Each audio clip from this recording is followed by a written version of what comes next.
Maoist పార్టీలో లొంగిపోయిన సభ్యులకు రూ. 55.60 లక్షల రివార్డులు అందజేసిన ఎస్పీ రోహిత్ రాజు.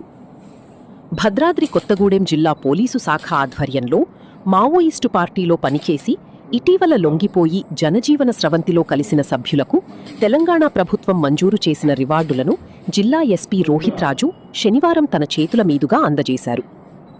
ఇటీవల పోలీసుల ఎదుట లొంగిపోయిన మావోయిస్టు పార్టీకి చెందిన వివిధ క్యాడర్లలోని 10 మంది సభ్యులకు మొత్తం రూ. 55,60,000 చెక్కుల రూపంలో పంపిణీ చేశారు. మావోయిస్టు పార్టీలో వారు నిర్వహించిన బాధ్యతలు, క్యాడర్ స్థాయిని ఆధారంగా చేసుకుని తెలంగాణ ప్రభుత్వం ఈ రివార్డులను ప్రకటించినట్లు అధికారులు తెలిపారు.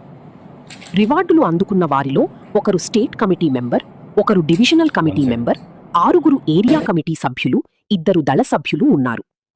ఈ సందర్భంగా ఎస్పీ రోహిత్ రాజు లొంగిపోయిన సభ్యుల ప్రస్తుత పరిస్థితులను అడిగి తెలుసుకున్నారు. ప్రభుత్వం అందించిన నగదును విలాసాలకు వినియోగించకుండా జీవనోపాధికి ఉపయోగపడే విధంగా సక్రమంగా ఖర్చు చేసుకోవాలని సూచించారు. జిల్లా పోలీసులు నిర్వహిస్తున్న ఆపరేషన్ చేయూత కార్యక్రమానికి ఆకర్షితులై మరింతమంది మావోయిస్టులు లొంగిపోవాలని ఆయన పిలుపునిచ్చారు. లొంగిపోయిన వారికి పునరావాసంతో పాటు ప్రభుత్వం తరఫున అందవలసిన అన్ని రకాల ప్రయోజనాలు, ప్రోత్సాహకాలు అందిస్తున్నామని ఎస్పీ స్పష్టం చేశారు.